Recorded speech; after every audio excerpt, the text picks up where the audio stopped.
En un mundo donde la línea entre la ley y la violencia se difumina, donde el poder se construye con balas y el miedo se convierte en moneda, surge un nombre que pocos olvidan: la Barbie. Rubia, estadounidense, implacable. Su historia no es solo la de un narcotraficante, es la historia de un hombre que desafió fronteras, desató terror y creó un imperio que muchos solo soñaban alcanzar. Durante años, su vida fue un juego de estrategia, traición y sangre. Desde los campos de fútbol en Texas hasta las calles dominadas por cárteles en México, la Barbie construyó un legado que mezcla realidad y mito. Esta es la historia de cómo un joven audaz se convirtió en uno de los capos más temidos y legendarios del narcotráfico, y cómo su nombre sigue resonando incluso tras las rejas. Prepárate para adentrarte en la historia que pocos se atreven a contar, donde el poder, la ambición y la violencia se entrelazan, y donde la leyenda de la Barbie cobra vida.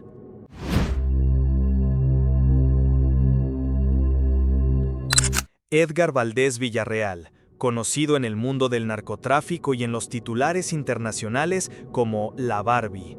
Un hombre que, a primera vista, podría parecer inofensivo, incluso ridículo, pero que en realidad se convirtió en sinónimo de violencia, poder y ambición desmedida. La historia de la Barbie no es como la de cualquier otro narcotraficante. No nació en las sierras de Sinaloa ni en un pueblo olvidado de México. Su origen es muy distinto. Nació en los Estados Unidos, en la ciudad fronteriza de Laredo, Texas, en 1973. Creció en un ambiente aparentemente común, con una familia trabajadora que jamás imaginó que aquel joven rubio, de ojos claros y apariencia de atleta norteamericano, terminaría escribiendo uno de los capítulos más oscuros en la historia del crimen organizado. Pero, ¿qué fue lo que lo convirtió en leyenda? ¿Por qué, a diferencia de otros capos, su nombre resonó tanto en periódicos, noticieros y hasta en la cultura popular? La respuesta es sencilla: la Barbie era distinto. Su vida parecía sacada de una película: deportista en su adolescencia, estudiante de preparatoria en Texas y de pronto jefe de sicarios de uno de los cárteles más poderosos de México. Su apodo, la Barbie, se lo pusieron sus compañeros de escuela. No fue por algún acto criminal, sino por su físico: alto, rubio y de ojos claros. En una zona fronteriza donde predominaban las características latinas, Valdez destacaba de inmediato. Su aspecto, que en un inicio parecía un chiste escolar, terminaría convirtiéndose en una marca registrada, una forma de intimidación y de marketing criminal. El narco que se hacía llamar la Barbie pronto demostraría que bajo esa apariencia casi angelical se escondía una de las mentes más calculadoras y violentas del narcotráfico. Durante años, su nombre fue sinónimo de terror. Los noticieros en México mostraban escenas dantescas de ejecuciones y mensajes firmados con su apodo. Su fama no era solamente la de un narcotraficante que movía toneladas de droga hacia Estados Unidos, sino la de un hombre que transformó la violencia en espectáculo, en una herramienta psicológica para sembrar miedo y control. Pero lo que hace aún más sorprendente su historia es cómo alguien nacido y criado en territorio estadounidense terminó convertido en el capo más mediático de México. Valdez Villarreal no solo cruzó físicamente la frontera, sino que borró las líneas entre dos mundos: el del joven texano que jugaba fútbol americano en su preparatoria y el del líder sanguinario que comandaba ejércitos de sicarios en los estados más peligrosos del país. Su historia es la de un ascenso meteórico en el crimen organizado, la de un hombre que comenzó como un simple corredor de droga en la frontera y que poco a poco, gracias a su audacia y brutalidad, llegó a codearse con los capos más poderosos, los Beltrán Leiva, rivales directos de Joaquín El Chapo Guzmán. La Barbie entendió algo que pocos comprendían en aquel entonces: en el mundo del narco, la imagen lo es todo. Y mientras otros capos intentaban pasar desapercibidos, él parecía disfrutar de la atención mediática. Sonreía ante las cámaras, posaba esposado como si fuera una estrella de cine y hasta llegó a dar entrevistas a medios de comunicación, donde hablaba con un descaro y una naturalidad que escandalizaron a la opinión pública. Este documental explora a fondo esa dualidad. ¿Cómo es posible que un joven con todas las oportunidades que ofrece Estados Unidos haya terminado convirtiéndose en uno de los criminales más sangrientos de México? ¿Qué llevó a Edgar Valdés Villarreal a elegir el camino del narcotráfico en lugar de la vida convencional? ¿Y por qué su caso sigue generando dudas y teorías incluso después de su encarcelamiento? La Barbie no fue solo un narcotraficante, fue un símbolo, un espejo de la crueldad y la corrupción que marcaron a México durante la llamada Guerra contra el Narco. Y también una muestra de cómo el crimen organizado no conoce fronteras, ni de sangre ni de nacionalidad. Este es el inicio de una historia de ascenso y caída, una historia marcada por la ambición desmedida, la violencia sin límites y la sed de poder. Una historia que comienza en las calles tranquilas de Texas y que terminará con un hombre condenado a pasar casi toda su vida en una cárcel de Estados Unidos. Para entender a Edgar Valdés Villarreal, conocido como La Barbie, es importante regresar a sus años de formación. Su historia comienza en la ciudad de Laredo, Texas, un lugar donde la cultura estadounidense y mexicana se mezclan en la vida diaria. Allí creció en un entorno multicultural, bilingüe, donde aprender a convivir entre idiomas y costumbres era parte del día a día. Su familia era trabajadora y buscaba darle oportunidades para salir adelante. La educación era valorada y los deportes ofrecían una vía de disciplina y superación. Desde joven, Edgar mostró talento en actividades físicas, especialmente en fútbol americano, un deporte que exige constancia, fuerza y concentración. Aprendió a trabajar en equipo, a superar desafíos y a mantenerse enfocado en objetivos, rasgos que más tarde influirían en su personalidad adulta. Durante sus años escolares, Valdés era un joven competitivo, con carácter fuerte y liderazgo natural. Disfrutaba de los desafíos y buscaba destacar entre sus compañeros. La comunidad fronteriza le enseñó a adaptarse, a desenvolverse con personas de diferentes orígenes y a comprender la complejidad de vivir entre dos culturas. Esa capacidad de adaptación se volvió una herramienta importante en su vida futura. Además de los deportes, Edgar mostró curiosidad por explorar diferentes actividades y formas de entretenimiento. La televisión, la música y la cultura de la frontera moldearon su visión del mundo, dándole un conocimiento amplio de cómo funcionaban las sociedades a ambos lados de la línea fronteriza. Su juventud fue un periodo de aprendizaje constante, donde desarrolló habilidades sociales, estratégicas y organizativas. Otro aspecto clave de su adolescencia fue su relación con amigos y compañeros. Valdés aprendió a liderar, a resolver conflictos y a negociar situaciones difíciles. Su carácter competitivo y su personalidad dominante lo hacían destacar, pero también le enseñaban la importancia de tomar decisiones calculadas. Esta etapa le permitió formarse como un joven capaz de enfrentar retos, de mantener disciplina y de manejarse en contextos complejos. Así, la infancia y juventud de Edgar Valdés Villarreal se caracterizó por la adaptabilidad, la ambición personal y la disciplina adquirida en deportes y vida comunitaria. No era un joven común. Su carácter, su capacidad de liderazgo y su comprensión del entorno multicultural de Laredo sentaron las bases de la personalidad que más adelante lo destacaría en diversos ámbitos de su vida. La transición de Edgar Valdés Villarreal hacia el mundo del narcotráfico no fue un salto inmediato, sino un proceso paulatino, alimentado por las circunstancias de la frontera y por su propia personalidad. Durante sus últimos años de juventud, comenzó a rodearse de un ambiente en el que el dinero fácil y el poder intimidante se presentaban como tentaciones irresistibles. En Laredo, Texas, no era un secreto que muchos jóvenes participaban en pequeños trabajos relacionados con el contrabando. Algunos servían como vigilantes en los cruces fronterizos, otros movían mercancía de poco valor para probar suerte, y unos cuantos se arriesgaban en tareas más delicadas, trasladar droga de un lado a otro. Edgar no tardó en descubrir que podía aprovechar sus contactos, su conocimiento del terreno y, sobre todo, su carácter atrevido para insertarse en esa dinámica. Los primeros encargos fueron pequeños, paquetes discretos, entregas rápidas, operaciones diseñadas para probar la lealtad y la valentía de quien aspiraba a escalar en la cadena criminal. Valdés mostró desde el inicio algo que llamaba la atención: no tenía miedo. Donde otros jóvenes temblaban ante la posibilidad de ser detenidos, él avanzaba con una seguridad casi arrogante. Esa actitud lo hizo destacar. Con el tiempo, sus trabajos dejaron de ser simples recados y comenzaron a involucrar cantidades más grandes de marihuana y cocaína. La frontera era un hervidero de oportunidades para quienes sabían moverse entre ambos países, y Valdés aprendió rápido a leer las señales, a identificar a qué horas los cruces eran más vulnerables y qué rutas ofrecían mayor discreción. En poco tiempo, pasó de ser un muchacho curioso a un colaborador valioso para los grupos criminales que operaban en la región. La Barbie, todavía en sus 20s, ya se había ganado cierta reputación entre los traficantes. Su audacia lo distinguía. No solo cumplía con los encargos, sino que buscaba hacerlo con un estilo desafiante, casi como si disfrutara del riesgo.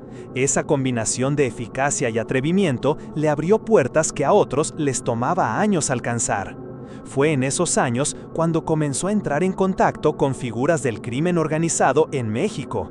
La relación entre los grupos de Texas y los cárteles mexicanos era directa. La droga cruzaba del sur hacia el norte, y en esa cadena cada participante tenía un papel específico. Valdés entendió que si quería crecer, debía acercarse a quienes controlaban el negocio desde México, y así lo hizo.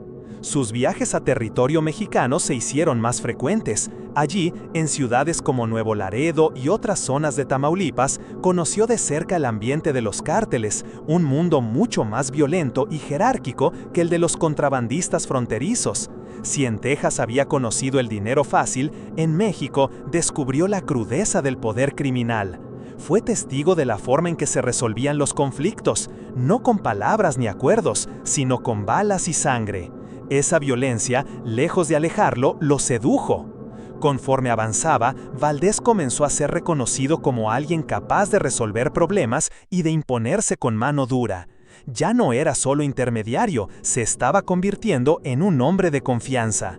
Su personalidad dominante, aquella que había mostrado desde la escuela, ahora se transformaba en una herramienta de supervivencia.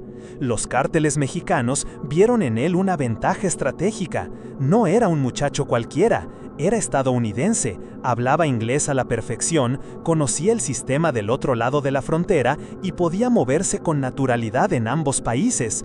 Esa doble identidad cultural lo convirtió en un puente invaluable para los negocios. En esta etapa, Valdés comenzó a pulir lo que más tarde sería su estilo característico, la mezcla entre violencia extrema y habilidad negociadora. Sabía cuándo debía ser brutal y cuándo convenía mostrarse como un hombre calculador. Esa dualidad lo volvió especialmente peligroso y atractivo para los grupos criminales que buscaban expandirse hacia el norte. A finales de la década de los 90, su nombre ya circulaba entre las filas de quienes controlaban rutas importantes. Los rumores hablaban de un joven que no se dejaba intimidar, que estaba dispuesto a todo y que además tenía una visión más amplia que muchos de los operadores locales. Para Valdés, el contrabando ya no era un simple recurso de supervivencia, se había convertido en el trampolín hacia una vida de poder. Fue en esos años, en la frontera entre su juventud y su adultez, cuando Edgar tomó una decisión sin retorno. El mundo del narcotráfico ya no era un entorno ocasional, sino su destino elegido. Con cada operación, con cada contacto, con cada demostración de violencia, se hundía más en un camino que lo llevaría a escalar hasta la élite criminal. Los primeros pasos estaban dados. Lo que comenzó con encargos menores en Laredo, pronto lo llevaría a integrarse a las filas de uno de los cárteles más poderosos de México. El muchacho que una vez soñó con destacar en el deporte, ya no miraba hacia el campo de juego, sino hacia un horizonte teñido de dinero, armas y sangre. La Barbie ya no era solo un apodo escolar, estaba naciendo la figura criminal que en poco tiempo se convertiría en un personaje central en la guerra del narcotráfico. El verdadero salto en la carrera criminal de Edgar Valdés Villarreal ocurrió cuando dejó atrás los encargos fronterizos y se adentró en las entrañas del crimen organizado mexicano. Hasta ese momento, había sido un operador útil, un enlace eficiente entre dos mundos, pero todavía no un protagonista.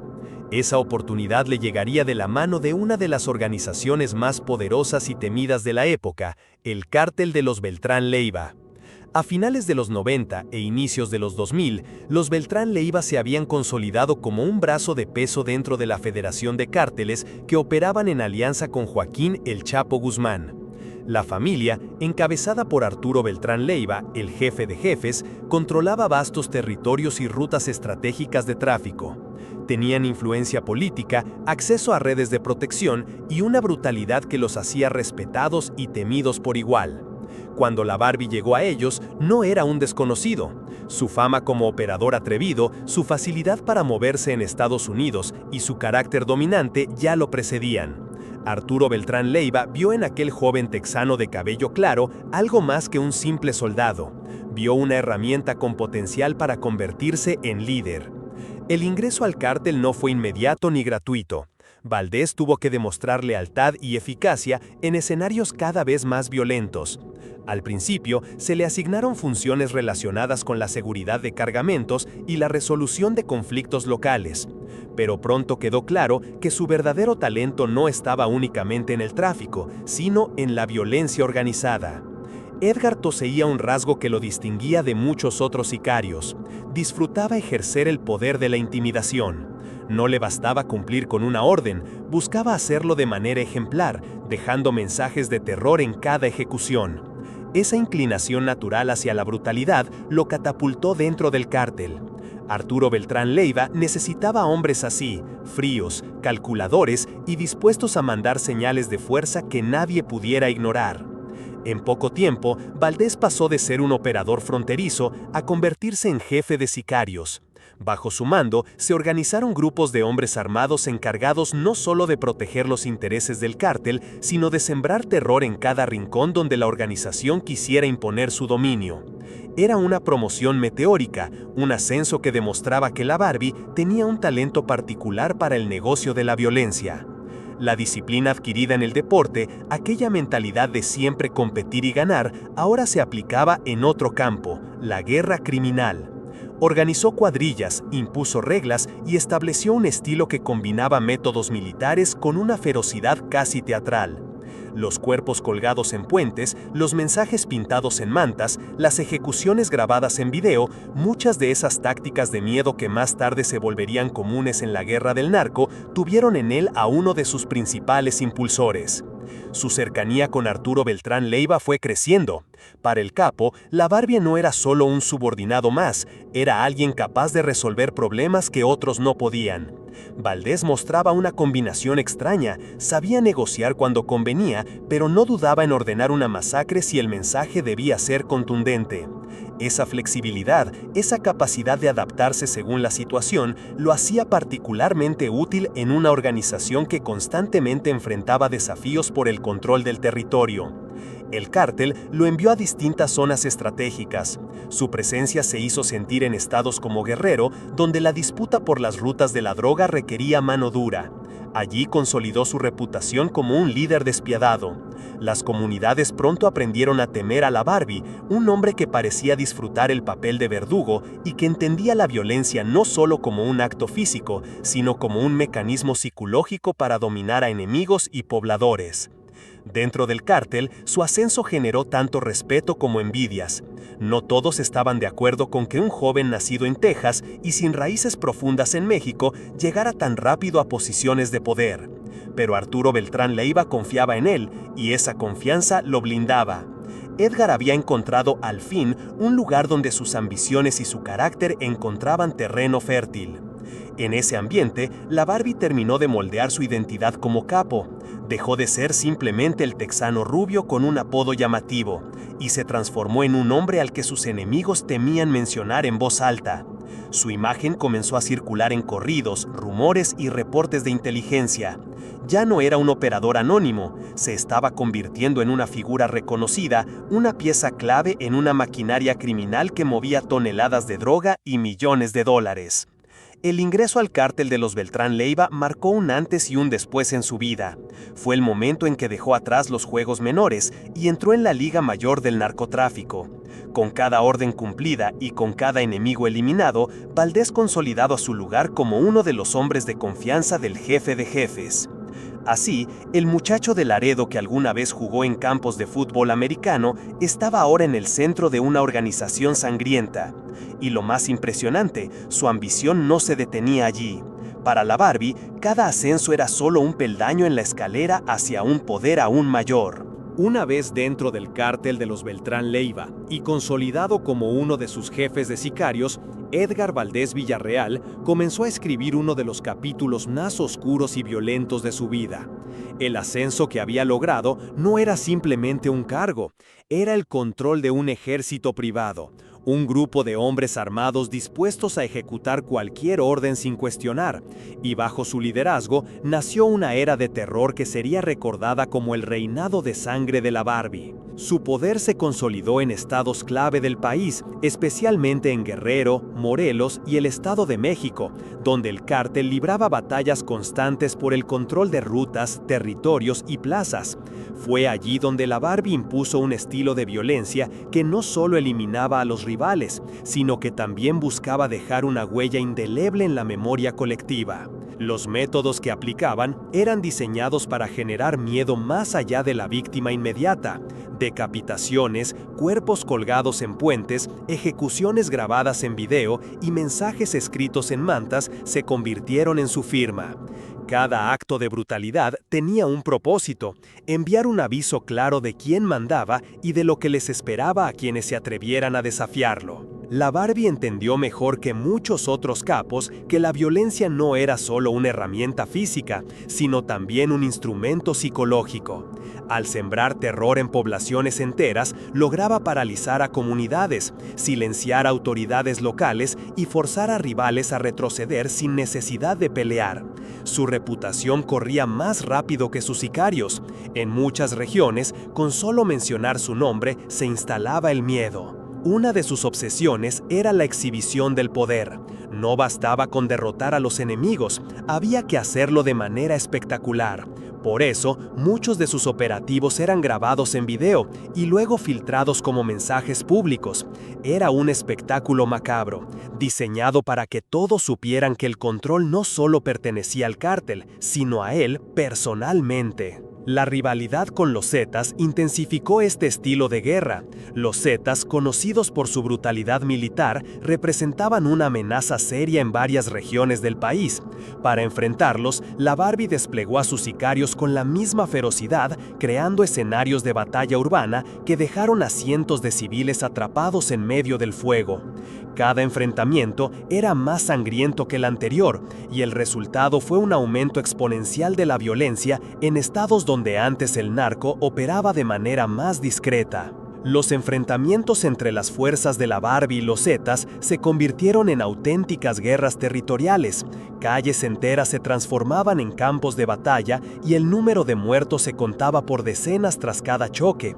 Pero lo que distinguía a Valdés no era solo la disposición a pelear, sino la forma en que convertía cada victoria en un espectáculo aterrador. Los restos de los rivales eran exhibidos, los mensajes de advertencia eran públicos y la sensación de que nadie podía detenerlo se expandía. Ese periodo también consolidó su influencia en la estructura criminal. No era únicamente un ejecutor, era un hombre que dictaba la estrategia de la violencia. Tenía bajo su mando células organizadas, con cadenas de mando claras, y un sistema en el que la lealtad se aseguraba mediante el miedo. Sus propios hombres sabían que fallar no era una opción. Las consecuencias de traicionarlo eran tan brutales como las que aplicaba a sus enemigos. La Barbie se convirtió en esos años en el rostro de un nuevo modelo de narcotráfico, uno que no buscaba pasar desapercibido, sino imponer presencia a través del terror mediático. A diferencia de capos que preferían mantener un bajo perfil, él no tenía reparos en que se conocieran sus métodos. Cada acto de violencia era un mensaje que viajaba más allá de las fronteras del territorio en disputa. Las autoridades mexicanas comenzaron a verlo como uno de los hombres más peligrosos del país. Los reportes oficiales lo describían como un generador de violencia sin precedentes, alguien que había llevado la brutalidad a un nivel superior. Y aunque era buscado intensamente, su red de protección y su habilidad para moverse entre diferentes estados lo mantenía en libertad. En medio de esta ola sangrienta, la Barbie también disfrutaba de los lujos que su posición le otorgaba.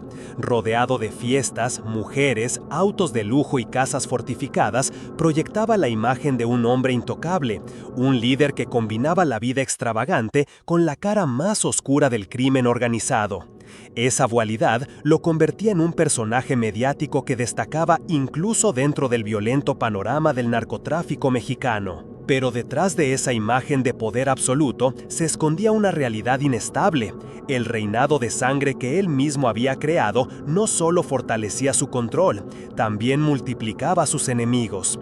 La guerra contra los Zetas, la tensión interna en el cártel de los Beltrán Leiva y la presión creciente de las autoridades comenzaban a tejer un escenario peligroso. La Barbie había logrado consolidarse como un jefe temido y respetado. Sin embargo, ese mismo estilo brutal que lo llevó a la cima también comenzaba a sembrar las semillas de su futura caída.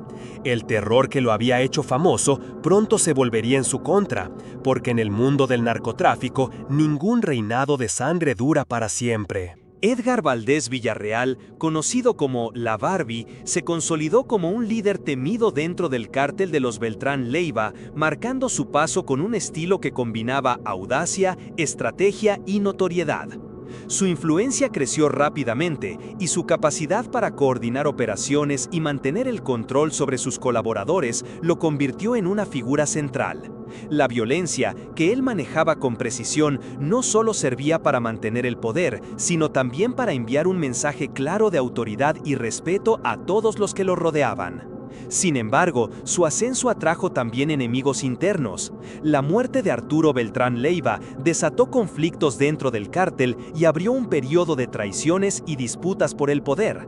La Barbie tuvo que maniobrar con inteligencia, asegurando lealtades y enfrentando a quienes buscaban desafiarlo, demostrando que su supervivencia dependía tanto de la estrategia como del control de su red de colaboradores. La guerra interna mostró su capacidad para combinar liderazgo, disciplina y cálculo, consolidando aún más su reputación. A pesar de su habilidad para mantener el control, la presión de las autoridades aumentó y finalmente llevó a su arresto en México. Tras años de eludir a la justicia, la Barbie fue capturado en un operativo cuidadosamente planificado, mostrando que incluso los líderes más astutos no son invulnerables. Su detención reveló la magnitud de su influencia, con redes organizadas, recursos significativos y un legado de operaciones meticulosamente coordinadas. Su historia continúa en Estados Unidos, donde enfrentó un juicio federal que expuso de manera completa el alcance de sus actividades. Las evidencias presentadas mostraron su papel en operaciones de gran escala, dirección de colaboradores y coordinación de estrategias complejas. Finalmente, fue condenado a 49 años de prisión y la confiscación de bienes, asegurando que su poder y fortuna quedaran bajo control legal. El proceso judicial internacional destacó la coordinación entre países y la importancia de la justicia ante figuras de alcance transnacional. Incluso tras la condena, la figura de la Barbie continuó siendo objeto de debate y especulación. Su paradero exacto, la forma en que se manejan sus traslados y su posible influencia dentro del sistema penitenciario han generado rumores y teorías, alimentando el misterio que rodea su persona. Esta incertidumbre contribuyó a mantener viva la fascinación pública, convirtiéndolo en un personaje que trasciende la prisión y que sigue siendo relevante en la narrativa del crimen organizado. El legado de la Barbie combina notoriedad, estrategia y fascinación cultural. Su historia se ha convertido en un mito que trasciende sus crímenes. Es un ejemplo de cómo la ambición, la astucia y la habilidad para liderar pueden consolidar un imperio, y cómo la justicia puede alcanzarlo, pero no borrar por completo la huella que deja en la memoria colectiva. Su vida demuestra que el poder, el miedo y la reputación pueden permanecer mucho después de que la libertad se pierde, convirtiéndolo en una leyenda que sigue despertando interés y análisis. Si te gustó este video, no olvides darle like, suscribirte y compartirlo. Eso me ayuda muchísimo a seguir creando más contenido como este. Gracias por acompañarme y nos vemos en el próximo misterio.